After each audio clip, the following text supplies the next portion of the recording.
ની આગાહી છે। નર્મદામાં પણ અતિ ભારે વરસાદની આગાહી કરવામાં આવી છે। જૂનાગઢ, ગીર સોમનાથ, રાજકોટ, બોટાદ, સુરેન્દ્રનગરમાં પણ વરસાદની શક્યતા છે। તો અમદાવાદ, વડોદરા, ભરૂચમાં પણ વરસાદ પડશે। છોટાઉદેપુર, મહીસાગર, અરવલ્લી, દાહોદ અને નવસારીમાં પણ વરસાદની આગાહી કરવામાં આવી છે।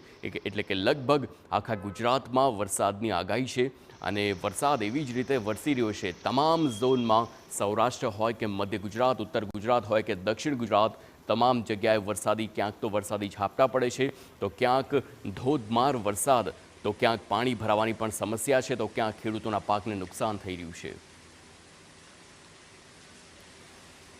साउथ गुजरात के जो है कुछ डिस्ट्रिक्ट्स हैं जहाँ पे अगले 24 घंटों में वेरी हैवी रेनफॉल की भी होने की चांसेस है, जिसमें मुख्य तौर पे सूरत, तापी तथा नर्मदा है।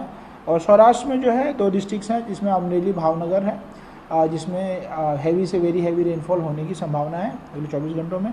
साथ ही बात करें साउथ गुजरात के बाकी डिस्ट्रिक्ट्स में, उसमें कुछ जगहों पे जो है हैवी आइसोलेटेड रेनफॉल होने की भी संभावना है। साथ ही नॉर्थ गुजरात में अगर हम बात करें, उसमें मुख्य तौर पे आनंद, खेड़ा, पंचमहल, दाहोद, महीसागर, अरावली तथा अहमदाबाद जो डिस्ट्रिक्ट्स हैं उसमें जो है हैवी आइसोलेटेड जो है कुछ जगहों पे होने की संभावना है।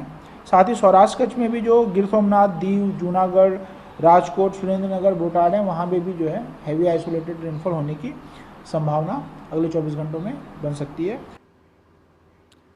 નવરાત્રિમાં ગરબાના રસિકો માટે